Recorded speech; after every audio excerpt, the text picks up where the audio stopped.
বন্ধুরা আসসালামু আলাইকুম। বন্ধুরা আশা করি সকলেই আল্লাহর রহমতে ভালো আছেন। তো বন্ধুরা আজকে আমি কৃষি ভিডিও নিয়ে আলোচনা করব। তো বন্ধুরা ভিডিওটির মাঝে যে গাছটি দেখতে পাচ্ছেন, তো বন্ধুরা আশা করি সকলেই চিনে ফেলেছেন। তো বন্ধুরা সেই গাছটির নাম হচ্ছে কলা গাছ। কলা গাছ বিভিন্ন ধরনের হয়ে থাকে বন্ধুরা, তার মধ্যে এটি হচ্ছে সর্বিকলা, দেশীয় জাতের সর্বিকলা। তো বন্ধুরা সর্বিকলা কিন্তু খেতে অত্যন্ত সুস্বাদু এবং কি বাজারে এর চাহিদা অনেক বন্ধুরা।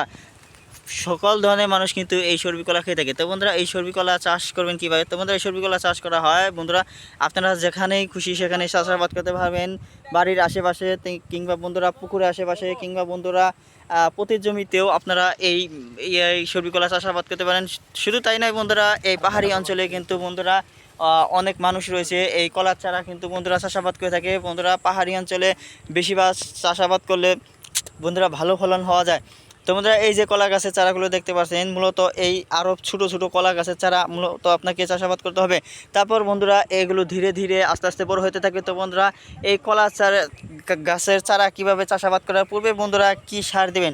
তো বন্ধুরা সার দেওয়ার নিয়ম হচ্ছে বন্ধুরা, আপনারা অনেক আগাছা মাগাছা এবং কি বন্ধুরা গোবর একসাথে রেখে তারপর বন্ধুরা একটি গর্ত করে তারপর গর্তের মধ্যে আপনারা মাটি দিয়ে ঢেকে রাখুন। ঢেকে রাখার পর বন্ধুরা আপনারা দেখবেন অনেক দিন পর জৈব সারে পরিণত হয়ে যায়। তারপর বন্ধুরা জৈব সার কলা গাছের রোপণ করার পূর্বে যেখানে কলা গাছ রোপণ করবেন তারপর সেখানেই ওই জৈব সার দেন।